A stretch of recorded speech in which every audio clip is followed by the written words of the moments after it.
नमस्कार ओडिशावासी शुभ संध्या आज संध्या रही देश विदेश राज्यर 20टी गुरुत्वपूर्ण खबर जहां आपण माने केवल 10 मिनिट समय दे देखि परिबे ता पूर्व आपण मानु गोटे छोटिया अनुरोध प्रथमे वीडियोटी को लाइक करी कमेंट रे आपनकर जिल्लार ना लिखि देबे जहां फल प्रत्येक दिन आपनकर जिल्लार किछि ना किछि खबर अपडेट मध्ये पाई परिबे तेबे आज संध्यार कोन गुरुत्वपूर्ण खबर रही चलो ता ऊपर नजर पकाइबा वीडियोटी को शेष पर्यंत देखिया पई हमर छोटिया अनुरोध नंबर 1 खूब शीघ्र अंगनवाड़ी कर्मी को मिल पार खुशी खबर एतिके टंका बढ़िबो दरमा एने कि मुख्यमंत्री मोहन चरण माझी एवं उपमुख्यमंत्री प्रभात परिड़ा सूचना मध्ये देइचंती तेबे खूब शीघ्र अंगनवाड़ी कर्मी को दरमा मध्ये बढ़िबो दरमा वृद्धि नै केंद्र महिला और शिशु कल्याण मंत्रालय दाबी करिसंती एवं उपमुख्यमंत्री प्रभात परिड़ा राजस्थान उदयपुर आयोजित चिंतन शिविर कार्यक्रम जोग देई केंद्र सरकार आगे यह प्रस्ताव मध्ये रखिसंती तेबे ओडिशा महिला और शिशु विकास मंत्री जदि मुख्यमंत्री उपमुख्यमंत्री दाबी मोहर बाजे तेबे अंगनवाड़ी कर्मी सर्वाधिक सक्षम हे बेली कुआ जाउची या सहित कार्यरत महिला निमंते हॉस्टल व्यवस्था पई केंद्र सरकार आगे प्रस्ताव रखिते प्रतिक्रिया रखिसंती उपमुख्यमंत्री प्रभात परिड़ा कुआ जाउची खूब जल्दी अंगनवाड़ी कर्मी दरमा बढ़िबो एक रिपोर्ट रु आसे कर्मचारी काल हेबो एआई रो बुद्धि आगामी 5 वर्ष मध्य विश्वर 41% कंपनी कर्मशक्ति ह्रास करने को हेउचंती माने टोटल 41% कंपनी लोक मानको एथर छटई हेबो जहा फल से आवश्यकता पड़िबो नाही एआई टेक्नोलॉजी द्वारा सब काम हेबो से पुणी भी बहुत फास्ट हेबो कुआ जाउचे प्रति 200 जन रु 2 जन काम करिवे आ बाकी 198 जन बाहर जिवे जहा फल एआई टेक्नोलॉजी द्वारा बहुत काम आगु जिवो एबे कर्मचारी को पई बहुत बड़ दुख खबर तबे कुआ जाउचे गवर्नमेंट एवं प्राइवेट सेक्टर रे कर्मचारी को छटई खूब जल्दी हेबा पई जाउची एआई टेक्नोलॉजी एते बढ़ी जे लोके एआई ऊपर एते निर्भरशील होई छथि जे मनुष्य ऊपर भरोसा करिवे नाही जहा फल कर्मचारी को एबे छटई देबारे लागि छथि किछि किछि कंपनी आगु को टोटल विश्व रे 41% लोक छटई हेइ जे बोली कुआ जाउची सहरांचल रे बासहीन को लागि जारी हैला स्वतंत्र नंबर जोगाजोग कले मिलिबो आश्रय स्थली बासहीन किंबा निराश्रित लोक थंडा काकर राति काटिबे नाही खोला आकाश तले रहिबे नाही राज्य सहरांचल उन्नयन संस्था पक्षरु एथिपई एक जरूरीकालीन नंबर मध्ये जारी रहिछि तेबे कटक भुवनेश्वर संबलपुर राउरकेला पौरपालिका एवं विज्ञापित अंचल परिषद को चिट्ठी मध्ये लिखिछंती बासहीन लागि निर्दिष्ट मोबाइल नंबर मध्ये जारी करा जायछि मोबाइल नंबर टी हैला 9777668071 एही नंबर को कॉल करी सहर रे केउ आश्रय स्थली रे अछि केउठी रहिबे से सब सुविधा मध्ये जानि परिबे तेबे आश्रय स्थली शेल्टर मैनेजमेंट एजेंसी ऑफिसर दायित्व मध्ये थांती एही नंबर सहित दायित्व रे थिबा ऑफिसर नंबर मिसाई होर्डिंग रे मध्ये लगा जिवो फळ रे बासहीन लोक को सहज रे मध्ये ताको आश्रय स्थली मिलि जिवो एवं सब किछि रहिबा खाइबा व्यवस्था मध्ये मिलि जिवो 18 रु भीतर कनिका रे पक्षी गणना चलित वर्ष पक्षी संख्या वृद्धि पाइबार नै कि आशा राजनगर बनखंडर राजनगर कनिका गहिरमथा महाकालपड़ा कुजंगरी 5टी रेंज रे पक्षी गणना अनुष्ठित हेबो आसंता काली पक्षी विशारद मानक सहित वन कर्मचारी मानक एक प्रशिक्षण शिविर अनुष्ठित हेबा पर 18 तारिख रे पक्षी गणना करा जाउ बोली कुआ जाउची गत वर्ष 121 प्रजातिर 1,51,421 पक्षी गणना कराइता बेले चलित वर्ष पक्षी संख्या वृद्धि पाइबो बोली वन विभाग आशा रखिछि आपण माने सावधान होई जांतु बिना ओटीपी रे मध्ये टंका गायब हो जाउची एभली एक घटना घटची भुवनेश्वर रे तबे पुलिस डाले डाले गले चोर पत्र पत्र जाउची बड़ी चलती साइबर ठकु नजर रखी सरकार मध्ये विभिन्न प्रकार पदक्षेप नेउचंती जहा फल रे एबे 80 लाख नंबर को ब्लॉक करा गला एबे कॉलर ट्यून मध्ये बाजुची जदी आपण सहित फ्रॉड होची 1930 को कॉल करिवे किंतु एभली एक राजधानी भुवनेश्वर घटिची आधार पैन कार्ड र तथ्य वेबसाइट रे अपलोड करू करू अकाउंट रू कटि गला 1 लाख टंका एमिति अभियोग आसी चंद्रशेखरपुर अंचल रू तेणु आपण माने कोनोसी वेबसाइट रे आपण पैन कार्ड आधार कार्ड अपलोड करंतु नाही कारण ए सब विभिन्न प्रकार फ्रॉड वेबसाइट अछि से वेबसाइट रे मध्ये आपण अपलोड कले आपण तुरंत अकाउंट रू टंका मध्ये खाली होई जिवो एक रिपोर्ट रू जणा पड़ी जे एथर पिला माने पाखा पाखी 20 रु 30% पिला अंध बा आखि खराब हेउची जहा फल रे एबे देशर भविष्यत को नेकी मध्ये चिंता तबे विशिष्ट वैज्ञानिक ठू आरंभ करी बड़ बड़ टेक्नोलॉजी संस्था मध्ये कहिछि जेउ पिला 5 रु 6 घंटा फोन ଫୋନ ବ୍ୟବହାର କରୁଛନ୍ତି ତାଙ୍କ ଆଖି ଖରାପ ହେବ, ଯାହା ଫଳରେ ଭବିଷ୍ୟତ ପୁରା ଅନ୍ଧାର ହୋଇଯିବ। ଏଥିପାଇଁ ପିଲାଙ୍କ ମାନଙ୍କଠୁ ମୋବାଇଲ ଦୂରରେ ମଧ୍ୟ ରଖନ୍ତୁ। ମୋବାଇଲରୁ ବାହାରୁଥିବା ବ୍ଲୁ ସ୍କ୍ରିନ୍ ଲାଇଟ୍ ବା ରେଡିଏସନ ପିଲାଙ୍କ ଆଖିକୁ ଖରାପ କରୁଛି, ପିଲାଙ୍କ ଦିମାଗକୁ ମଧ୍ୟ ଖରାପ କରୁଛି, ଯାହା ଫଳରେ ପିଲାଙ୍କ ଆକ୍ଟିଭିଟି ମଧ୍ୟ ହେଉନାହିଁ। ଏ ନେଇକି ମଧ୍ୟ ଗୋଟେ ରିପୋର୍ଟ କରାଯାଇଛି, ପିଲାମାନଙ୍କୁ ବାପା ମା ସହିତ ଖେଳକୁଦ ବା ଖେଳକୁଦ ବାହାରେ କରିବା ପାଇଁ ଅଭ୍ୟାସ କରନ୍ତୁ। ଆଉ ଯଦି ନ ଖାଇଲେ ପିଲାମାନଙ୍କୁ ମୋବାଇଲ ଦଉଛନ୍ତି ସେସବୁ ବନ୍ଦ କରନ୍ତୁ।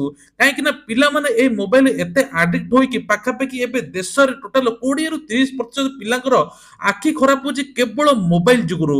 ତେଣୁ ମୋବାଇଲଠୁ ଦୂରେଇ ରଖନ୍ତୁ ବୋଲି ବାପା ମାଙ୍କୁ ଅନୁରୋଧ କରାଯାଇଛି। ଆସନ୍ତା ବର୍ଷ ଶିକ୍ଷା ବର୍ଷର ସ୍କୁଲ ସ୍ତରରେ ଲାଗୁ ହେବ ଜାତୀୟ ଶିକ୍ଷା ନୀତି, ସୂଚନା ଦେଲେ ଗଣଶିକ୍ଷା ମନ୍ତ୍ରୀ।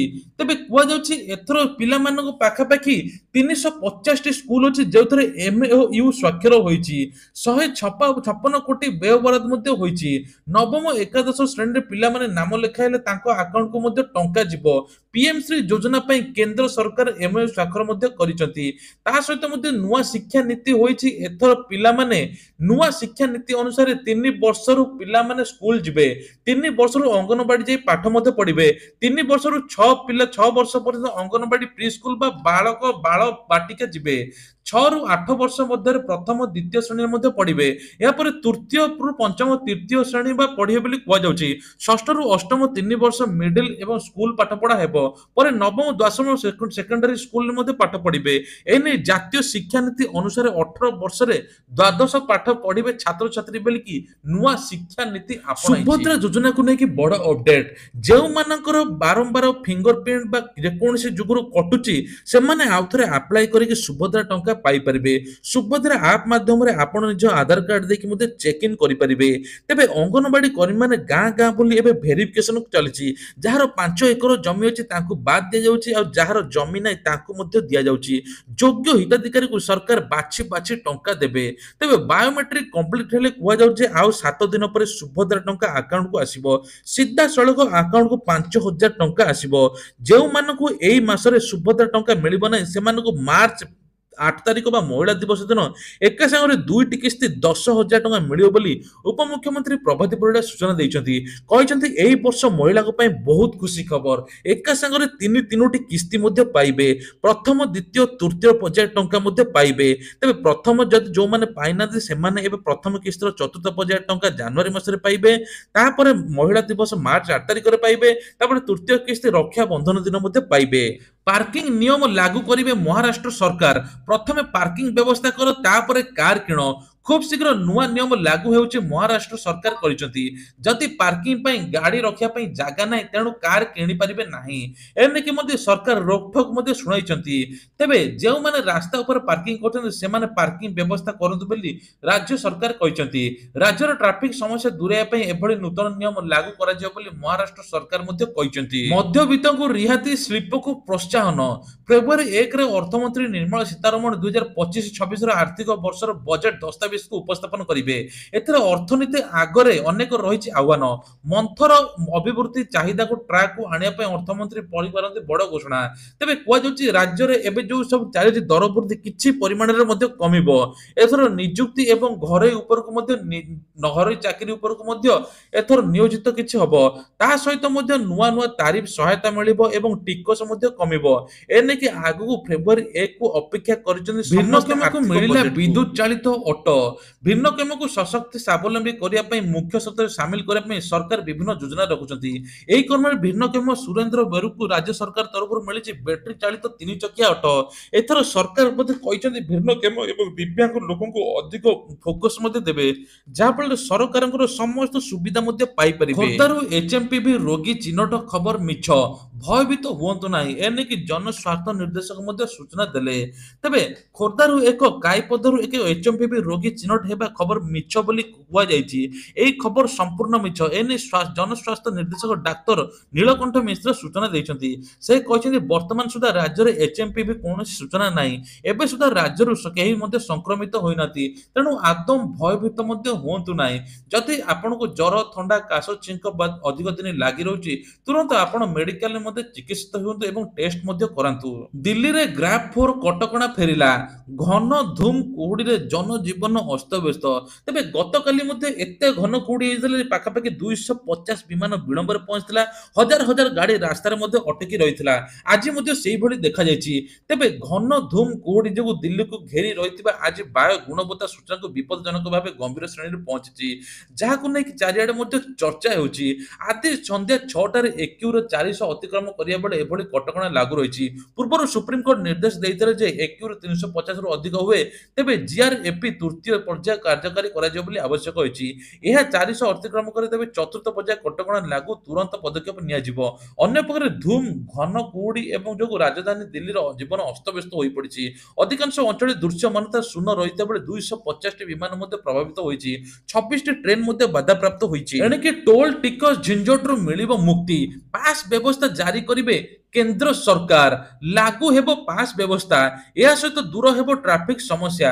ଘରୋଇ ଯାନବାହନ ପାଇଁ ଟୋଲ ଆଦାୟ ପରିବର୍ତ୍ତେ ସରକାର ମାସିକ ଏବଂ ବାର୍ଷିକ ପାସ୍ ବ୍ୟବସ୍ଥା କରିବା ପାଇଁ ବିଚାର କରୁଛନ୍ତି। ଏନେଇ ବୁଧବାର କେନ୍ଦ୍ରମନ୍ତ୍ରୀ ନୀତିନ ଗଡକରୀ ମଧ୍ୟ ସୂଚନା ଦେଇଛନ୍ତି। ଟୋଲ ଆଦାୟ ବୁଥ ଗାଁ ବାହାରେ ସ୍ଥାପନ ମଧ୍ୟ କରାଯିବ। ଏହାଦ୍ୱାରା ଗାଁ ଲୋକଙ୍କ ଗମନାଗମନ ବ୍ୟବସ୍ଥା ମଧ୍ୟ କୌଣସି ବାଧାପ୍ରାପ୍ତ ହେବ ନାହିଁ ବୋଲି କୁହାଯାଉଛି। ତେବେ ଗଡକରୀ କହିଛନ୍ତି ଯେ ସଡକ ପରିବହନ ରାଜପଥ ମନ୍ତ୍ରାଳୟ ପ୍ରାରମ୍ଭିକ ଜାତୀୟ ପଥରେ ଫାସ୍ଟ୍ୟାଗ ସହିତ ଅତିରିକ୍ତ ବୈଶିଷ୍ଟ୍ୟ ଭାବରେ ସିମଲେସ୍ ଗ୍ଲୋବାଲ ନାଭିଗେସନ ସ୍ୟାଟେଲାଇଟ ସିଷ୍ଟମ ଆଧାରିତ ଟୋଲ ସଂଗ୍ରହ ବ୍ୟବସ୍ଥା କାର୍ଯ୍ୟକାରୀ ହେବ। ମହାକୁମ୍ଭରେ ଭକ୍ତଙ୍କ ସଂଖ୍ୟା ବଢୁଛି, ଏବେ ସ୍ୱତନ୍ତ୍ର ଏଆଇ ଟୁଲ ମଧ୍ୟ ଭକ୍ତଙ୍କ ସଂଖ୍ୟା ମଧ୍ୟ ଗଣୁଛି। କୁହାଯାଉଛି ଯେ ଗତ 2 ଦିନ ତଳେ ପାଖାପାଖି 4 ରୁ 5 କୋଟି ଲୋକ ଏକା ସାଙ୍ଗରେ ସ୍ନାନ ମଧ୍ୟ କରିଥିଲେ। ଏବେ ପାଖାପାଖି 27 ରୁ ଅଧିକ ଏଆଇ କ୍ୟାମେରା ଲାଗିଛି ଏବଂ ତା ସହିତ ମଧ୍ୟ ଡ୍ରୋନ୍ 8 ଘଣ୍ଟା ଧରି ବୁଲୁଛି ଏବଂ ତା ସହିତ ମଧ୍ୟ ପାଣିରେ 100 ମିଟର ପର୍ଯ୍ୟନ୍ତ ୱାଟର ସୁଇପ୍ ମଧ୍ୟ ରହିଛି, ଯାହା ଫଳରେ ଏଥର ୱାଟର ବୋଟ ଯଦି କୌଣସି ଅସାବଧାନତା ଯୋଗୁଁ କିଛି କ୍ଷୟକ୍ଷତି ହୁଏ କାହାର, ସିଧା ରକ୍ଷା କରିବ ବୋଲି କୁହାଯାଉଛି। କୁହାଯାଉଛି ଯେ 45 କୋଟି ଲୋକ ଏହି କୁମ୍ଭ ମେଳାରେ ଆସି ପହଞ୍ଚିବେ। ଇସ୍ରୋର ବଡ ସଫଳତା, ମହାକାଶରେ ସ୍ପେଡ ମିଶନ ସଫଳ କଲା ଇସ୍ରୋ। ପ୍ରଥମ ଥର ପାଇଁ 2ଟି ସ୍ୟାଟେଲାଇଟକୁ ଡକିଂ କରାଯାଇଛି। ଚତୁର୍ଥ ଦେଶ ଭାବେ ସ୍ପେସ ଡକିଂରେ ସଫଳତା କରିଛି ଇସ୍ରୋ। ଇସ୍ରୋ ସଫଳ ମିଶନରେ ଶୁଭେଚ୍ଛା ଜଣାଇଛନ୍ତି ପ୍ରଧାନମନ୍ତ୍ରୀ ନରେନ୍ଦ୍ର ମୋଦି। ଜାନୁଆରୀ 12 ତାରିଖରେ ପରୀକ୍ଷା ମୂଳକ ଭାବେ 3 ମିଟର ପାଖକୁ ମଧ୍ୟ ନିଆଯାଇଥିଲା। ତା ସହିତ ମଧ୍ୟ ଏବେ ଆଉ ଗୋଟେ ମଧ୍ୟ ସଫଳତା ମିଳିଛି, ମହାକାଶରେ ଗୋଟେ ଚାରା ଗଛ ଉଠିଛି, ଯାହାଫଳରେ ସବୁଠୁ ବଡ ସଫଳତା ବୋଲି କୁହାଯାଉଛି। ମହାକୁମ୍ଭ ମେଳାରେ ଖୁସି ଖବର ଦେଲା ବିଏସଏନଏଲ, ଫ୍ରିରେ ମିଳିବ ଡାଟା ସାଙ୍ଗକୁ ମଧ୍ୟ କଲିଂ। ଉତ୍ତରପ୍ରଦେଶର ପ୍ରୟାଗରାଜରେ କୁମ୍ଭ ମେଳା ଆରମ୍ଭ ହୋଇଛି। ତେବେ 26 ଫେବୃଆରୀ ଆରମ୍ଭ ହୋଇ ଚାଲିବ ବୋଲି କୁହାଯାଉଛି। କୋଟି କୋଟି ଲୋକ ଅଂଶଗ୍ରହଣ କରିବେ। ଏହାକୁ ଦୃଷ୍ଟିରେ ରଖି ଫ୍ରି କଲିଂ, ଫ୍ରି ଡାଟା ଏବଂ ଏସଏମଏସ୍ ମଧ୍ୟ ଘୋଷଣା କରାଯାଇଛି। ତେବେ ବିଏସଏନଏଲ ପକ୍ଷରୁ ଏହି ମେଳାରେ 50ଟି ବେସ୍ ଟ୍ରାନ୍ସସିଭର ଷ୍ଟେସନ ମଧ୍ୟ ସ୍ଥାପନ ହୋଇଛି। ବିଟିଏସ୍ କାମ ହେଉଛି ମୋବାଇଲ ଡିଭାଇସକୁ ନେଟୱାର୍କ ସହିତ ସଂଯୋଗ କରିବା। ବିଏସଏନଏଲ ଲୋକମାନଙ୍କୁ ଡିଜିଟାଲ ସେବା ଯୋଗାଇ ଦେବ ମଧ୍ୟ କୁହାଯାଉଛି। ତେବେ ଗତକାଲି ଓଡ଼ିଶା ଲୋକଙ୍କୁ ବାଣ୍ଟିଲେ ଭତ୍ତା ମୁଖ୍ୟମନ୍ତ୍ରୀ ମୋହନ ଚରଣ ମାଝୀ। 1200 ପରିବର୍ତ୍ତେ ଏବେ 3500 ଟଙ୍କା ବାଣ୍ଟିଛନ୍ତି, ଯାହାଫଳରେ ଲୋକଙ୍କ ମନରେ ବହୁତ ଖୁସି ମଧ୍ୟ। 80 ବର୍ଷର ଉର୍ଦ୍ଧ୍ୱ ହିତାଧିକାରୀଙ୍କୁ ଏଥର 3500 ଟଙ୍କା ଦିଆଯାଇଛି। କିନ୍ତୁ ଏବେ ପ୍ରଶ୍ନ ଉଠୁଛି, ଯେଉଁମାନେ 60 ବର୍ଷ ଅଛନ୍ତି ତାଙ୍କୁ ଭତ୍ତା ଟଙ୍କା କେତେ ମିଳିବ? 60 ବର୍ଷର ଉର୍ଦ୍ଧ୍ୱ ହିତାଧିକାରୀ ବହୁତ ଲୋକ ଅଛନ୍ତି, କିନ୍ତୁ ତାଙ୍କୁ ଯଦି 2000 ରୁ 3000 ଭିତରେ ମିଳନ୍ତା ସେମାନେ ଉପକୃତ ହୁଅନ୍ତେ ବୋଲି କିଛି ଲୋକ ମନ୍ତବ୍ୟ ମଧ୍ୟ ଦେଇଛନ୍ତି। ଅନୁଷ୍ଠିତ ହେଲା 21ତମ ଡଗରା ବେଳାଭୂମି ମହୋତ୍ସବ, ଛୁଟି ଆସିଛନ୍ତି 600 ପର୍ଯ୍ୟଟକ। ତେବେ ଦୈନନ୍ଦିନ କର୍ମମୟରୁ ଏବେ ଛୁଟି ଆସିଛନ୍ତି ଏହି ମେଳାକୁ ମଧ୍ୟ ଦେଖିବା ପାଇଁ। ଅନେକ ନଦ ନଦୀ ପାହାଡ଼ ଝରଣା ଜଙ୍ଗଲ ସାଙ୍ଗ ଉପହାର ପ୍ରକୃତି ରାଣ ଆମକୁ ସଜେଇ ଦେଇଛି। ଏହି ପ୍ରାକୃତିକ ପରିବେଶକୁ ଅନେକ ପର୍ଯ୍ୟଟନ କ୍ଷେତ୍ର ବୁଲି ଆସୁଛନ୍ତି। ସେଥିପାଇଁ ବାଲେଶ୍ୱର ଜିଲ୍ଲା ବାଲିଆପାଳ ବ୍ଲକ ଅନ୍ତର୍ଗତ ଡଗରା ସମୁଦ୍ର ବେଳାଭୂମି ଅନ୍ୟତମ। ଏଠାରେ 21ତମ ଡଗରା ବେଳାଭୂମି ମହୋତ୍ସବ ଅନୁଷ୍ଠିତ ହୋଇଛି, ଯାହାଫଳରେ ଲୋକମାନେ ମଧ୍ୟ ସୁଅ ଛୁଟିଛି ଏହି ସବୁ ମହୋତ୍ସବ। ଆଜିଠାରୁ ପୁନର୍ବାର ଆରମ୍ଭ ହେବ ରତ୍ନଭଣ୍ଡାର ମରାମତି କାର୍ଯ୍ୟ। ରତ୍ନଭଣ୍ଡାର ପ୍ଲାଷ୍ଟର ଛଡା କାର୍ଯ୍ୟ ଶେଷ ହୋଇଛି। ଏବେ କାନ୍ଥର ମରାମତି, ଯେଉଁ ପଥର ଅଧିକ ଫାଟ ରହିଥିବ ତାକୁ ପରିବର୍ତ୍ତନ କରାଯିବ, ଚଟାଣ ନୂତନ ଭାବେ କରାଯିବ। ଯେଉଁ ଦିନଠାରୁ କାମ ଆରମ୍ଭ ହେଲାଣି ସଠିକ ଦିଆଯାଇ ପାରୁନି। ମକର ସଂକ୍ରାନ୍ତି ପାଇଁ 12 ରୁ 15 ତାରିଖ କାମ ବନ୍ଦ ରହିଥିଲା, ଏବେ ପୁଣି ମଧ୍ୟ କାମ ଆରମ୍ଭ ହେଉଛି। ରତ୍ନଭଣ୍ଡାର କାମ ସରିଲେ ପୁଣି ଗଣତି ମଣତି ହେବ ବୋଲି କୁହାଯାଉଛି। ତାମିଲନାଡୁରେ ଫସିଛନ୍ତି ସୁନ୍ଦରଗଡ଼ର 90 ଯୁବତୀ। କାମ କରିବାକୁ ଯାଇ ତାମିଲନାଡୁରେ ଫସି ରହିଛନ୍ତି 90 ଯୁବତୀ। ତାଲିମ ତାଲିମ ଓ ନିଯୁକ୍ତି ନାଁରେ ସେମାନେ ଠକେଇ ନିର୍ଯାତନା ଶିକାର ହୋଇଥିବା ଅଭିଯୋଗ ମଧ୍ୟ ଆଣିଛନ୍ତି। ପ୍ରଥମେ ତାଲିମ ପରେ ନିଯୁକ୍ତି ଏବଂ ଲେଫିଡୋରାର ବିଭିନ୍ନ ବ୍ଲକରୁ ଏବେ 90 ଜଣ ଯୁବତୀ ତାମିଲନାଡୁ ଯାଇଛନ୍ତି। ପ୍ରଥମେ କଟକରେ ତାପରେ ତାଲିମ ତାପରେ 45 ଦିନ ଟ୍ରେନିଂ ପରେ ସେମାନଙ୍କୁ ତାମିଲନାଡୁ ପଠାଯାଇଥିଲା। ଟ୍ରେନିଂ ସରିବା ପରେ ଯୁବତୀମାନେ ଘରକୁ ଯିବା ପାଇଁ ଇଚ୍ଛା ପ୍ରକାଶ କରିଥିଲେ ସୁଦ୍ଧା ସେମାନଙ୍କୁ ଜୋର ଜବରଦସ୍ତି ତାମିଲନାଡୁ ପଠାଇ ଦିଆଯାଇଥିଲା। ସେଠାରେ ସେମାନଙ୍କୁ ପ୍ରବଳ ନିର୍ଯାତନା ଦିଆଯାଉଥିଲା ବୋଲି ଅଭିଭାବକ ଫୋନ ଯୋଗେ ମଧ୍ୟ ଜଣାଇଥିଲେ। ଏବେ ତା ଉପରେ ଦୃଢ କାର୍ଯ୍ୟାନୁଷ୍ଠାନ ନିଆଯିବ ବୋଲି କୁହାଯାଉଛି। ସୁନ୍ଦରଗଡ଼ ଏଥିପାଇଁ ମଧ୍ୟ ଓଡିଶା ପୁଲିସରେ ସନ୍ଧାନୀ କୁକୁରଙ୍କ କମାଲ। 7 ବର୍ଷରେ ଧରିଲେଣି 322 ଅପରାଧୀ। ରାଜ୍ୟରେ ଚୋରି ଡକାୟତି ହତ୍ୟାକାଣ୍ଡ ନିଶା ସାମଗ୍ରୀ ଚାଲନାରେ ଓଡିଶା ପୁଲିସ ଯେତେ ଆଧୁନିକ ବିଫଳ ହୋଇଛି, ତେବେ କୁକୁର ଏବେ ପାଖାପାଖି 7 ବର୍ଷରେ 322 ମାମଲା ଅପରାଧୀକୁ ମଧ୍ୟ ଗିରଫ କରିଛି। ଏବେ ମାଟି ତଳୁ ଶବ ଉଦ୍ଧାର, ବିସ୍ଫୋରକ, ନିଶା ଦ୍ରବ୍ୟ ସବୁ ମୁକ୍ତ କୁକୁର ମଧ୍ୟ କରୁଛି, ଯାହା ଫଳରେ ଏହା ଏକ ବଡ ସଫଳତା ଓଡିଶା ପୁଲିସ ପାଇଁ ବୋଲି କୁହାଯାଉଛି।